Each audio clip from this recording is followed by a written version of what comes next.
first hit of the day is always the best.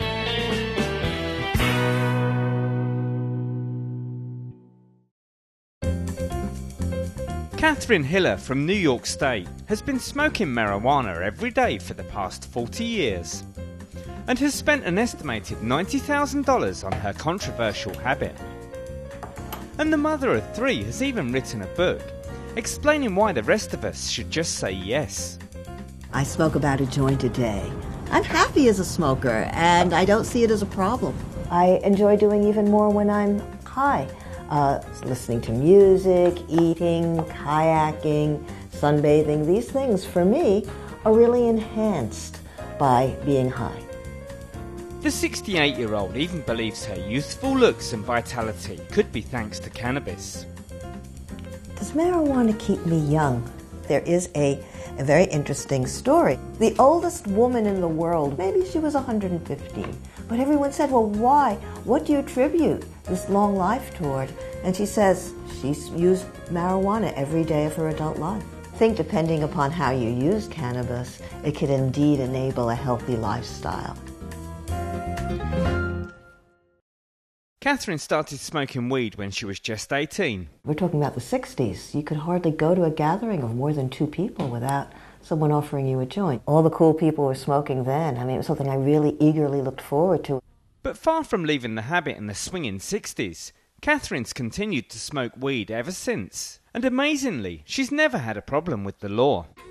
I'm really lucky that I've never been searched or stopped or suspected of marijuana possession. I think the reason is 1, my age, 2, my gender, 3, my race, and 4, my milieu. I live in a suburb. Feels good.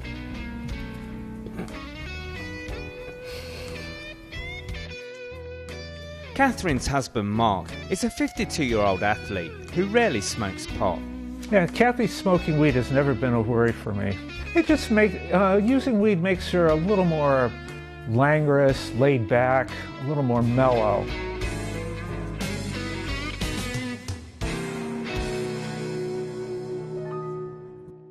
Mark and Catherine are convinced there's far more dope smoking going on behind closed doors than people will admit.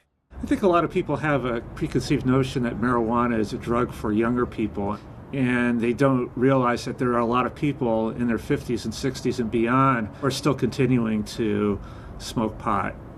I've been reading about it, all these puff daddies, so-called, elderly men and women who are, in fact, either returning to weed or have never stopped. But in the local community of Westchester County, reactions to Catherine's alternative lifestyle are mixed.